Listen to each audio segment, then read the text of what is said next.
Hi friends, welcome to our second video. We're going to be talking about specific motivations today, so let's go ahead and get started. So we've got our learning targets. You see that we're going to be looking at hunger, sex, and social motivation systems. So let's jump right in. Okay, let's start with hunger. When we look at the physiology of hunger, we're looking at how your stomach actually contrasts. And that's when you're like uncomfortable, it growls, you can tell that you're hungry. Those contractions send signals to the brain, making us aware of our hunger. It's like, ooh, time to eat. And so when we eat food, we get glucose from that, and that is the sugar in your blood. Basically, it's digested and taken up by the body in the intestines. Glucose is mostly stored in the liver and in the muscles, and it's distributed and used in the tissues. Basically, you eat, then there's glucose in the bloodstream, and then you have the hormone of insulin that comes in and regulates the blood sugar levels, right? So this is why if you've got a friend or if you have type 1 diabetes and there's something wrong with your pancreas, it's not able to deliver the insulin that you need. That's why you have to take shots of insulin or have a pump or whatever. Because if not, if you don't have that regulating it, your blood sugar will get too high or it will get too low. And then that can cause like so many different effects. People without diabetes, normally our body does a really good job at regulating this on our own. Like we can't consciously notice these changes of like levels of glucose or insulin working. But the levels of glucose in the blood are monitored by receptors, aka neurons that are in the stomach, the liver, the intestines, and they send signals to the brain, specifically to the hypothalamus. So, for example, if you decide you don't want to eat, you're not getting your glucose from your food, your blood sugar is going to drop. This is where you're going to feel very like dizzy, lightheaded. You don't have a lot of energy. You're just going to feel very run down if you don't eat. Okay, so we've got two different centers for the hypothalamus. Let's start with the lateral hypothalamus. This brings on hunger, so it's going to stimulate hunger. So this is the one that lets you know, oh, I'm hungry, it's time to eat. If this is destroyed or damaged, then you won't know that you're hungry, and so then you will starve. Very unfortunate. The ventromedial hypothalamus, this is going to depress hunger. So this is the idea that you've been eating, you're now no longer hungry, you need to stop eating. Right? You destroy it and the animal eats excessively. They're just never going to stop eating because they never feel full. And so then they die, right? So you need both to be working correctly. And one doesn't need to be damaged because you're either going to starve or you're going to eat so much that you die. So we want to avoid both of those consequences. Okay, set point theory. Basically, this is the idea that you're predisposed to keep your body at a certain weight. And this is different for each person. But basically, if you want to change that, you would need to manipulate the lateral and the ventromedial hypothalamus to alter that body's like set point or weight thermostat. Okay, so this would be the idea that if the weight is lost, so you're going below that set point that your body says that you need to be at for your weight, food intake increases and energy expenditures decrease. Now, if weight is gained, you would want to do the opposite. You'd want to decrease food intake and increase your expenditure. Basically, just think about like food that you intake and energy that you spend, whether that's through like working out, walking, whatever you would do. Now, most people don't agree with this. Like not all researchers believe in the idea that there is a set point, because there is the idea that slow, sustained changes in body weight can change the set point. So you can see this where people have lost weight and they've done it slowly and they've done it well, so where they can actually keep off that weight and change their set point. So that goes against the whole theory. But basically, if you're trying to maintain your set point, like if you want to maintain a certain weight, the body not only adjusts food intake, so you're either eating more calories or you're eating less, and it adjusts the energy output, and it also adjusts to the basal metabolic rate. So if you don't know what that is the body's resting rate for energy expenditure. So this is the idea that if you're not doing any activity at all, like you're just sitting, watching TV, whatever, it's basically how much energy you're burning without doing any activity. So you can like calculate this. It's just like how many calories that you're burning without doing any activity. But obviously, if you're trying to like lose weight, you would want to be in a caloric deficit and you would want to be burning more calories that you're intaking. If you're trying to bulk up, if you're trying to gain weight, gain muscle, you would need to increase your food intake. and make sure you're eating more than you are expending. But you're welcome. I think there's tons of little calculators on the internet that tell you what your basic resting rate is. So say you're trying to lose weight, but you don't want to do any exercise and your resting rate is, 1,400 calories, then you would need to make sure that you don't eat past that, which would not be good because you need more calories than that. So make sure you're, being active. Okay, the psychology of hunger. So this is kind of what we're more focused on. You've got external incentives. So maybe you eat because the food is there. I don't know if any of you can identify with that. Basically, you eat because you're triggered by the presence of food, especially tasty, high fat, high calorie food. So maybe you go to a party and there's just pizza and you're like, ooh, that looks good. I'm going to have a slice. Or you go to a party, someone brings brownies. You're like, ooh, those look really good. I'm going to have a brownie. That would be an external incentive. There's also the idea of eating by the clock. So you eat because it's time to eat lunch or dinner. So like, for example, on A days, I get really hungry, like right there at 11:40 because I know it's time for lunch. But on B days, I get really hungry at 12:50 because I know that's when it's time for lunch. So the idea of knowing when it's going to be time to eat, that's going to influence your eating, right? You're going to be more hungry when that time rolls around.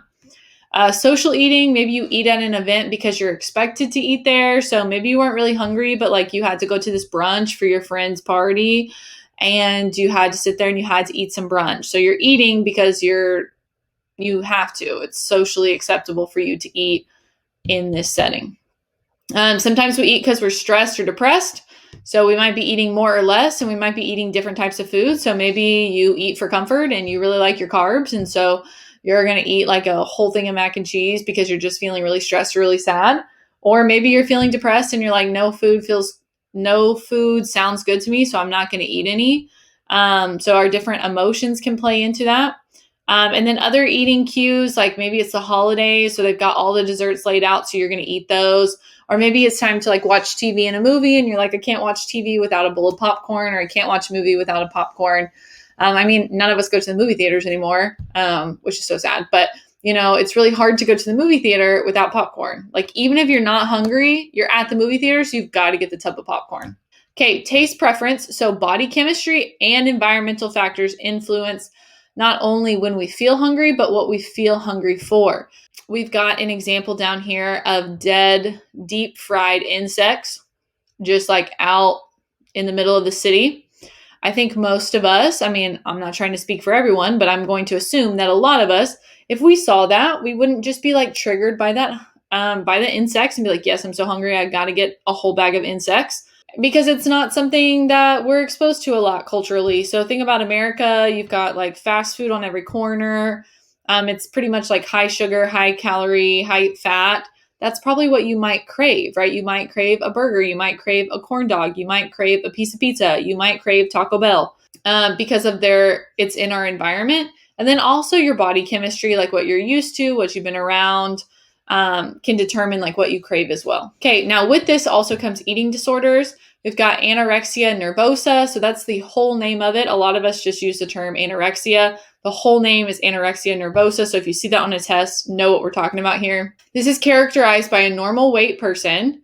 It's usually an adolescent woman losing dramatic amounts of weight continuously and still feeling overweight. This is the idea that maybe a normal weight for you is 130 and that's what you need. And then all of a sudden you weigh 95 pounds. That is a sign of an eating disorder. You are losing large amounts of weight continuously from not eating, and maybe not eating paired with over exercising. So you're like just dropping the weight. It's not healthy. That is a sign that something is wrong. And with that also comes like harm to your body because it's not getting the nourishment that it needs. So your hair might start falling out. Your eyesight might become blurry. Your skin might be dry. You might have problems later on reproducing because it can affect all of the like female hormones and reproductive system. You could have heart problems. You could have stomach problems. There's so much that goes into anorexia. Okay, we also have bulimia nervosa. So again, it's those two names. This is a disorder characterized by episodes of overeating, usually high-calorie foods. So you're just eating and eating and eating, followed by vomiting. Maybe you use a laxative so it comes out the other way, fasting, or excessive exercising. So with this, it's also an eating disorder, and sometimes it might be a little harder to see because we see these people eating. They're eating food, but then later they might be vomiting it all back up. And so you might see this. This can cause like decay on the teeth because of all the stomach acid that's constantly being thrown up. And it can have the same effects as some of anorexia, like heart issues, stomach issues, physical, like hair falling out, dry skin, stuff like that. But I do need you to know the difference between bulimia nervosa and binge eating. Binge eating is you're just eating and eating and eating without the purging. So like without the vomiting, without the laxatives, without the fasting, you're just eating. So you're eating the large amounts of food and it's staying in you. Okay. So it's binge eating. So we need to make sure that we know the differences between these three. Okay. So we've got our summary. When it comes to eating behavior, there's a biological factor. So this is where your hypothalamus comes in, your appetite hormones, the actual stomach pains, like the contractions, the set and settling point for your weight, the universal attractiveness to sweet and salty foods. So you've got a whole biological element of hunger, but then you also have a physiological. So sight and smell of various tasty foods. Like you see that pizza, it smells good, you got to eat it. Memory of time elapsed since the last meal. So you're like, oh my gosh, it's been a couple hours since I've ate. I really need to eat. And then your mood can have a big impact on hunger. Maybe you're eating to feel better. Maybe you feel bad, so you don't want to eat. And then it can also be social cultural. So culturally learning taste preferences, like someone in Asia is going to have a different taste preference than me. Kind of like a cultural viewpoint of what the body should look like can also have an impact on eating behavior. So just know all of this is going to be like biological, psychological, social cultural. It's always going to be us pulling stuff from other places. Our next one is sex motivation. So I'm just going to give you a disclaimer here. This is the reason why this class is reserved for juniors and seniors. It requires a level of maturity because there are things that we have to talk about that, a freshman and a sophomore cannot handle. So I really need you to make sure that you're being mature, you are taking your notes and looking at this objectively. Okay, so if we looked at hunger responds to a need, right? Your body needs food. If we don't eat, we die. So sex is also a motivator, but it's not in the sense that it's a need. Because if we don't have sex, we won't die. Like you might think that you will, but you won't die, okay? But it's going to have different factors as well. It's going to have that biological factor, it's going to have the physiological factor, and it's going to have the social cultural factor when we look at sexual motivation. Okay, so biological, that might look for sexual maturity, like puberty, sex hormones, specifically levels of testosterone, sexual orientation. Physiological might be exposure to stimulating conditions. So what are you exposing yourself to? Are there any sort of sexual fantasies there? And then social cultural, family and viewpoints. What does society say about sex? Religious and personal values. So someone might not partake in sex because of a religious viewpoint. And also cultural expectations, like what is required of you, which kind of can go along with religious sometimes. And also family, right? It just shows that there's like outside people and outside factors that go into our motivation for sex. So this is where everyone's like, what an experiment. In the late 1940s, the early 1950s, there was a scientific study of sex done where this guy named Alfred, he interviewed over 17,000 everyday people concerning their sexual behavior. And he rated their behavior on a scale of 0 to 6. So 0 being exclusively heterosexual, 6 being exclusively homosexual, and then some people the L in the middle there. Then there was another study done where these two guys, they brought in people to have sex in a laboratory, and they wanted to see what the sexual response cycle was from watching what people did in the laboratory. So it was, they brought in all people, right? They brought in like a male and female, two females, two males. Sometimes it was just like an individual. And basically they created the sexual response cycle that takes you through 4 different phases of sex and then what happens during those phases. So at this point, I feel like we're all adults. Well, we're upper level adolescents. You can read. Go ahead and just pause this slide right here. Take the notes that you need to take. Make sure that you know the different phases and the different responses that are happening physiologically. So what's happening to the bodies at this point in these stages. And make sure you know that order, and then unpause when you're done so we can continue. Okay, sexual orientation. This refers to a person's preference for emotional and sexual relations with individuals of the same sex, other sex, and or either. This is separate from one's sexual identity. So you might have heard these terms. You have homosexual, heterosexual, and bisexual. I feel like we're all probably pretty familiar on that. So basically, you have a bunch of people that have done a bunch of studies and they still are not for sure on anything. Don't you love psychology sometimes? So most psychologists today view sexual orientation as neither willfully chosen nor willfully changed. Now, this is most. There's still a group out there that say it is chosen and it can be changed. This viewpoint has changed dramatically because at one point, homosexuality was actually listed in the DSM as a mental disorder. And the view remains controversial due to society, politics, and moral factors, right? You still see people that, don't view that as a disorder. You have some people that do. It's very controversial still today, even though we've progressed since it being listed as a mental disorder. And then there are some scientific theories that point to biological or genetic causes of sexual orientation, but none of them have been 100% confirmed.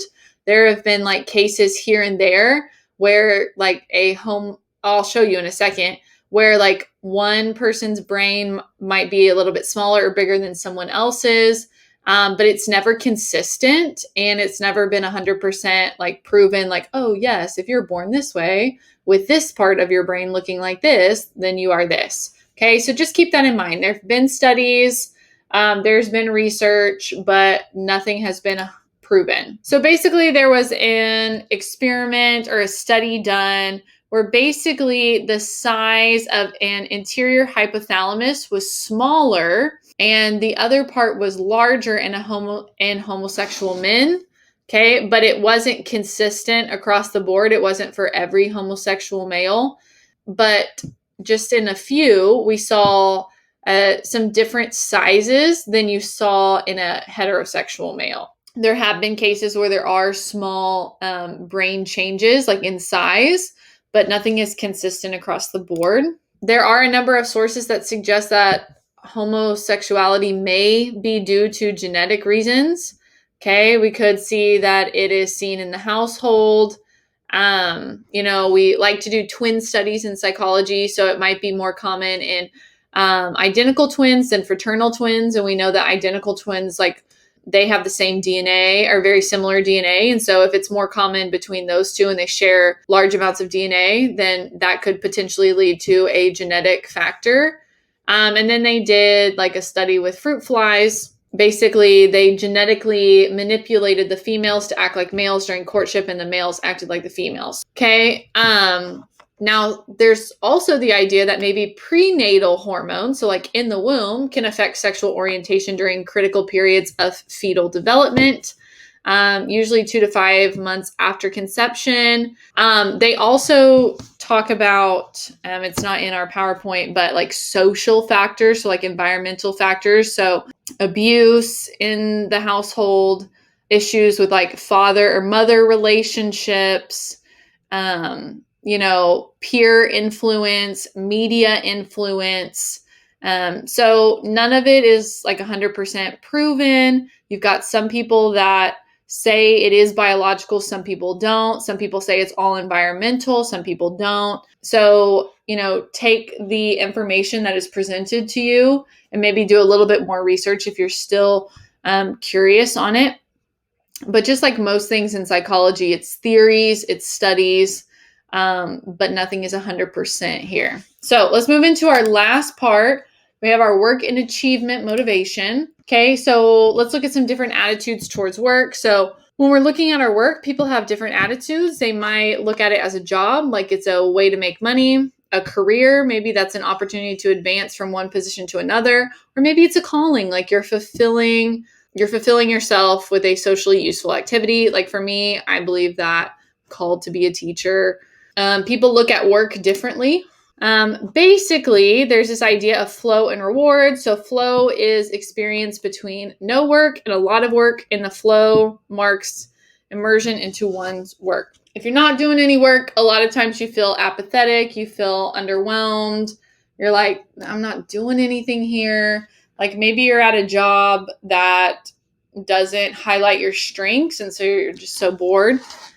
Sometimes your job or your work could be a lot of work, so you're constantly feeling anxious, overwhelmed. I like to think of those movies where it's like The Devil Wears Prada, where the assistant Anne Hathaway, she's like constantly overwhelmed all the time because she's having to do all of this work. And then that flow is kind of the experience between no work and a lot of work, and as you're kind of moving back and forth between those two. So people who flow in their work are driven less by extrinsic awards, so rewards like money, praise, and promotion, and are driven more by intrinsic rewards. So like for me, like teaching, I don't make a lot of money. I make more than some, but I don't make a ton. So for me, like it's more internal. Like I like building the relationships and being a safe place for people to talk to, like for people to come to me to talk. I love seeing like a kid struggle at the beginning and then being able to accomplish their goal at the end. I love seeing like kids get into college and be successful through that. So a lot of times if you're in this like section of flow, it's for like internal, like intrinsic motivation. This was like a type of psychology that we talked about so briefly, like right at the beginning of the year, industrial organizational psychology. This applies psychology principles to the workplace. So you might have a corporate job one day, and then you have people come in that evaluate the workspace and how to make it more productive. You have personnel psychology. So this is principles of selecting and evaluating workers. So there's psychology that goes into like hiring, evaluating how well your workers are doing. And then you have organizational psychology. This studies how work environments and management styles influence the worker motivation, satisfaction, and productivity. So, for example, you might have a work environment that sucks and your boss sucks and everyone doesn't want to be there and no one's satisfied and no one's productive because the work environment is bad, right? You can see that in school. Like think about it in a classroom. Your teacher isn't the best and no one wants to be there, so no one is satisfied or enjoys that class. It's the same thing that can happen in the workplace. So for example, maybe someone comes in and they restyle the management and they change the work environment to where everyone is like having a good time and feeling relaxed. Then you might see an increase in worker motivation, satisfaction, and being productive with their work. Achievement motivation. So this is defined as stable, learned characteristic in which satisfaction is obtained by striving for and attaining a level of excellence. So let's break that down. Those with high achievement motivation tend to choose challenging tasks, yet tasks that can be completed successfully. So say you have high achievement motivation, you're trying to achieve things. You'll pick the challenging task, but you're not going to pick the task that you know you cannot complete. You're going to pick a challenging task that can be completed successfully. A lot of times, if you have a high achievement motivation, you tend to avoid situations in which success would come too easily, as well as which success is unlikely. Like you want to set realistically challenging goals. Okay, something that challenges you but doesn't make it to where you can't succeed, or something that's just so easy you could achieve it super fast. Now, you can have low achievement motivation. So those with low achievement motivation tend to be more motivated primarily by the desire to avoid failure. So they'll choose either a very easy task or an extremely difficult task, which most could not successfully complete. So basically, like if you are just trying to avoid failure, you might pick the really, really easy task that you know you're going to accomplish, that you don't have to put a lot of work into. So someone with low achievement is going to avoid the task with moderate difficulty because they're afraid that they might fail at something in which someone else could be completely successful. So it's like if you do something so easy, like if your fitness goal is 1 push-up, you're like, oh yeah, that can be my goal. I know I can't fail at it. But if your goal is 20 push-ups a day, if you have low achievement motivation, you're not going to pick that because you might fail at doing 20 push-ups a day when someone over here can do 20 push-ups a day.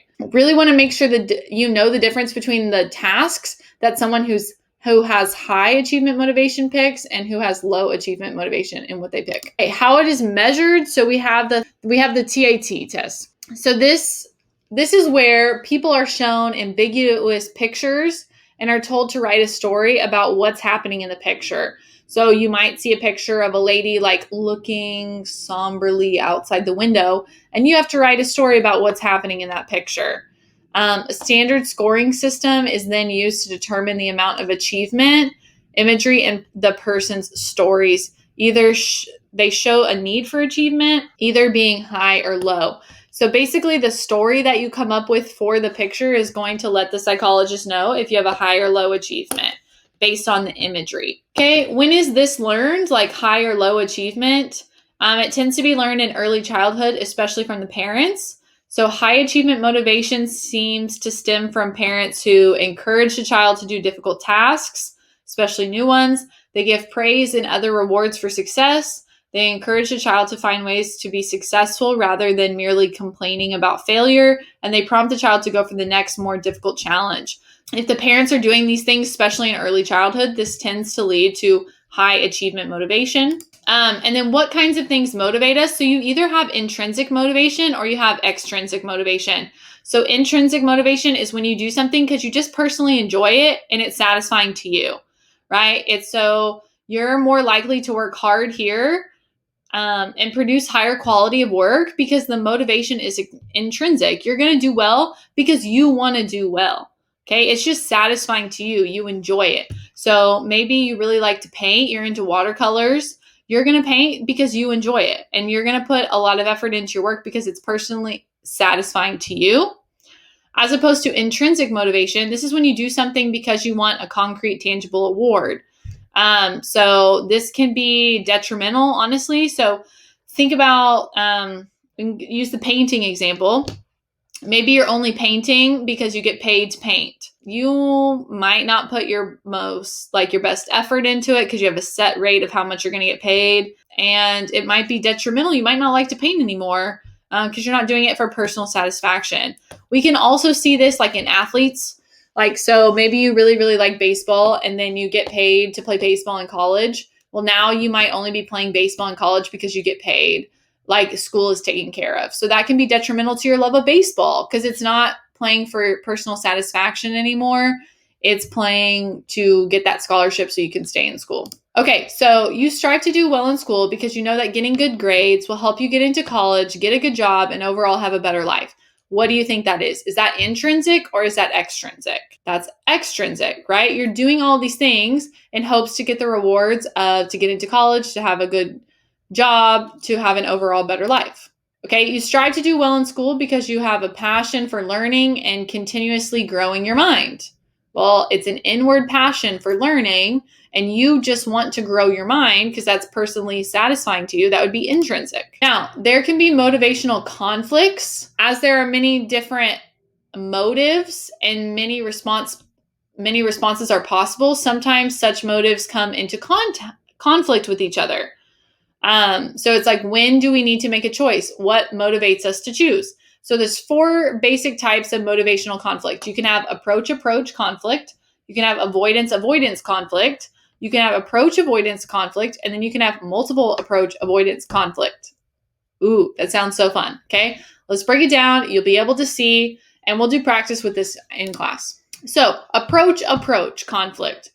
You have to choose between two equally attractive options. Both of them are attractive. You just have to pick which one you want. So maybe you have a date or you can hang with your friends. Those are two equally attractive options. As the importance of the choice increases, so does the difficulty in making the decision. So in this case, you would just have to pick which one is, I guess, more attractive to you, because both of them are equally attractive options. Hanging with your friends is fun. Going on a date is fun. Okay, avoidance. One must choose between two equally unattractive options. So both of them suck. You don't want to do either one. So this might be you have to vacuum the house or mow the lawn. You don't want to do either, so you're going to pick like the lesser of two evils here, right? This is very difficult to resolve and often creates intense emotions, such as having to declare bankruptcy or sell your family home. Both very emotional things. But like in this case, you might just not want to do one of them, or you might not want to do both of them. And so you just pick which one would be less unattractive. But neither one of these options are attractive. You have approach avoidance. So both of these are appealing, but they also both have negative aspects to the decision that you have to make. So it's difficult to resolve and also results in long periods of indecision. So this is like pros and cons. You're trying to pick your prom date, and then you have like the pros of going with her, but then there's also the cons of going with her.